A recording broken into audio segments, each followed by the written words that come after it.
इस शहर का सबसे बड़ा अलमिया है। इस शहर में कोई इवेंट हो या कोई जुलूस निकले या किसी को मार दिया जाए या कुछ भी इस शहर में हो या स्ट्रीट क्राइम बढ़ जाए, यहाँ पे चोरी चकारी बढ़ जाए, तो इन सारी चीजों का एक हल है कि आपने पूरे शहर में आपने डबल सवारी पाबंदी कर देनी है। तो मैं सिंध गवर्नमेंट से पूछना चाहता हूं कि ये आप लोग दरअसल अपनी नाअहली छुपाना चाह रहे हैं। जो आप लोग प्रोटोकॉल में 200-100 लोग लेके घूमते हैं ना, उस पुलिस को ग्राउंड पे छोड़ दें। और अगर आपने इस मसले को हल ही करना है तो गली कूचों में जो पुलिस वाले रिश्वत लेते हैं उनको मना करें। और जो लोग रात को सोते हैं बैठ के, इस शहर की हिफाजत नहीं करते, उनको अगर आप जगह देंगे ना एक बार, तो हो सकता है कि ये जो इस शहर के मसले मसाइल हैं वो हल हो जाए। एक गरीब बंदा किस तरीके से जाएगा? एक अगर किसी को यूनिवर्सिटी जाना है तो अड़ोस पड़ोस में जो उसका दोस्त यूनिवर्सिटी का होगा उसके साथ बाइक पे चला जाएगा।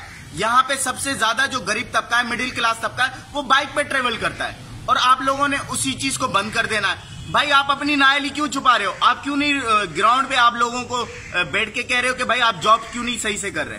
आप क्यों नहीं रिफॉर्म ला रहे बेहतर तरीके से? आपने क्यों सियासी भर्तियां की हुई हैं? जिसको जो दिल चाहता है किसी भी रोड पे बैठ के रिश्वतें ले लेता है, ईमानदारी से कोई ड्यूटी नहीं करता। अगर तो गलती से पुलिस ने चोर पकड़ लिया, डकैत पकड़ लिया, या तो अगर किसी ने देखा नहीं, कोई इशू हाईलाइट नहीं हुआ, उसको चंद पैसे लेके छोड़ देना है और कोई कुछ काम नहीं करना है। खुदारा अगर इस शहर के मसलों को हल करना है, अपनी जो आपकी प्राइवेट ये जो पुलिस वाले आपने सिक्योरिटी पे लिए हुए हैं उनको ग्राउंड पे उतारें, जो कि रिश्वतखोर है उनके ऊपर एक कानून साजी बनाए, उनके ऊपर कोई एक्शन ले और भरपूर एक्शन ले।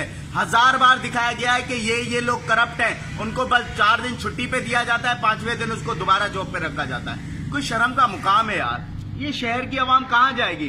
कभी आप डबल सवारी बंद कर देते हैं, कभी आप लॉकडाउन लगा देते हो। जो आपके दिल में आ रहा है वो आप सब कुछ कर रहे हो, सब कुछ कर रहे हो, सिर्फ आवाम को जलील कर रहे हो और कुछ नहीं कर रहे। लेकिन ये बात याद रखें, ये आवाम सब कुछ नोट करती है। अल्लाह हाफिज।